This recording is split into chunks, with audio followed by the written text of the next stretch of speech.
উপস্থিত সাংবাদিক ভাই বোনেরা এবং কুয়েতে বাংলাদেশ দূতাবাসের সদস্যবৃন্দ, সুধীবৃন্দ, আসসালামু আলাইকুম।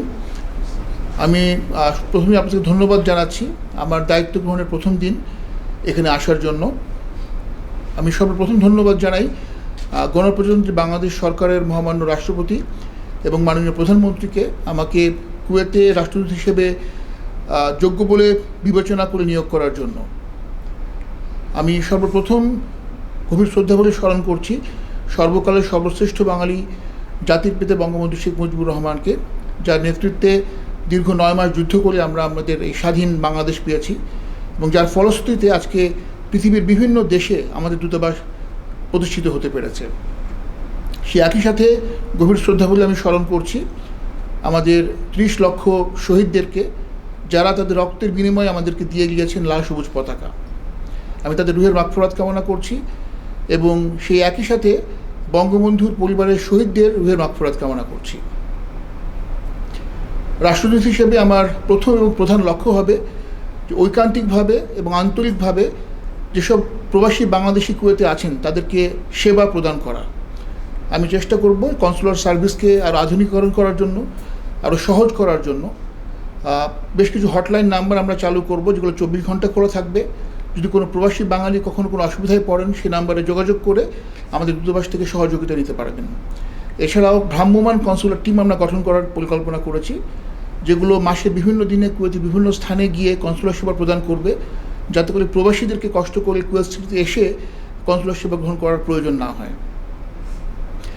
আমরা জানি যে কুয়েত এবং বাংলাদেশের মধ্যে চমৎকার কূটনৈতিক সম্পর্ক বিদ্যমান। আমার প্রচেষ্টা থাকবে এই কূটনৈতিক সম্পর্ককে আরও উঁচু পর্যায়ে নিয়ে যাওয়ার জন্য। আমাদের মাননীয় প্রধানমন্ত্রী বর্তমানে ইকোনমিক ডিপ্লোম্যাসির উপরে অত্যন্ত জোর প্রদান করে থাকেন। তো আমার উদ্দেশ্য থাকবে যে কুয়েতে যদি আমরা আরও দক্ষ বাংলাদেশি জনশক্তির সংখ্যা যেন বাড়াতে পারি, doctor, engineer, nurse, IT expert, তাদেরকেও আমরা এখানে যেন নিয়োগ দিতে পারি, সেদিকে আমার প্রচেষ্টা বজায় থাকবে। সে একই সাথে বাংলাদেশ এবং কুয়েতের মধ্যে ব্যবসা বাণিজ্যের প্রসার আর বৃদ্ধি করার জন্য আমার প্রচেষ্টা থাকবে। আমরা জানি যে বর্তমান সরকারের নেতৃত্বে বাংলাদেশ আজকে উন্নয়নের মহাসড়কে এগিয়ে চলেছে। এই উন্নয়নের গতি আরও বৃদ্ধি করার জন্য কুয়েত থেকে আমরা যেন বিভিন্ন বিনিয়োগ বাংলাদেশের বিভিন্ন উন্নয়ন ক্ষেত্রে নিয়ে যেতে পারি, সেদিকেও আমার প্রচেষ্টা থাকবে।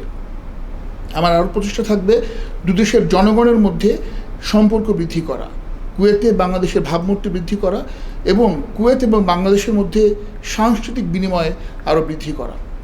আমরা জানি যে কুয়েত এবং বাংলাদেশের মধ্যে সামরিক সহযোগিতা অনেক দিন থেকে চলছে। আমার প্রচেষ্টা থাকবে দুই দেশের সশস্ত্র বাহিনীর মধ্যে এই সহযোগিতা আরও বৃদ্ধি করা, প্রশিক্ষণ বিনিময় করা, যৌথ প্রশিক্ষণ চালানোর জন্য বিভিন্ন ক্ষেত্র প্রস্তুত করা। এবং আমরা জানি যে আমাদের এখানে এই কুয়েতে 90-এর দশক থেকে বাংলাদেশ মিলিটারি কন্টিনজেন্ট আছে, সেই কন্টিনজেন্টের সদস্য সংখ্যা বৃদ্ধিও আমার একটা উদ্দেশ্য থাকবে। পরিশেষে আমি কুয়েতে অবস্থানরত প্রবাসী বাংলাদেশিদের কাছে একটা আহ্বান করব যে আপনারা মনে রাখবেন যে আপনারা প্রত্যেকে বাংলাদেশের প্রতিনিধিত্ব করছেন। তো আপনারা অনুগ্রহপূর্বক এদেশের আইনকানুন মেনে চলবেন, যেন তারা বাংলাদেশিদের সম্পর্কে, বাংলাদেশ সম্পর্কে একটা ভালো ধারণা পায়। এবং আপনারা অত্যন্ত কষ্টের মাধ্যমে এই বৈদেশিক মুদ্রা যে অর্জন করছেন তা দেশের উন্নয়নে কাজে লাগানোর জন্য অনুগ্রহপূর্বক এই কষ্টার্জিত বৈদেশিক মুদ্রা আপনার বৈধ পথে দেশে প্রেরণ করুন। এবং সবার কাছে পরিশেষে আমি সহযোগিতা চাচ্ছি যে আমার যে রাষ্ট্রদূতের যে কার্যকাল, এই কার্যকালে যেন আপনাদের সহযোগিতা পাই, যাতে করে আমার দায়িত্ব সুন্দরভাবে শেষ করে পালন করে যেন আমরা দেশে প্রত্যাবর্তন করতে পারি। সবাই ভালো থাকবেন, ধন্যবাদ।